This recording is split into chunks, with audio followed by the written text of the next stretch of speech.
भरधाव ट्रकची दुचाकीला धडक, विवाहितेचा जागीच मृत्यू।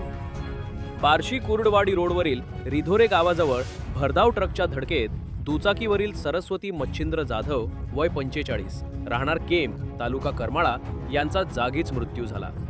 ही घटना दुपारी सुमारे 12 वाजण्याच्या सुमारास घडली। या प्रकरणी त्यांचा मुलगा सोमेश्वर मच्छिंद्र जाधव वय 25 याने कुर्डवाडी पोलीस ठाण्यात फिर्याद दिली असून ट्रक चालकाविरुद्ध गुन्हा दाखल करण्यात आला आहे। सरस्वती जाधव या मुलगा सोमेश्वर सोबत बार्शी येथील रुग्णालयात नातेवाईकांची भेट घेण्यासाठी दुचाकीवरून जात असताना रिधोरे गावाजवळ ट्रकचे टायर अचानक फुटल्याने चालकाचे नियंत्रण सुटले आणि ट्रकने त्यांच्या दुचाकीला धडक दिली। या अपघातात सरस्वती जाधव ट्रकच्या चाकाखाली सापडल्याने त्यांचा जागीच मृत्यू झाला, तर मुलगा जखमी झाला। घटनेचा पुढील तपास कुर्डवाडी पोलीस करीत आहेत।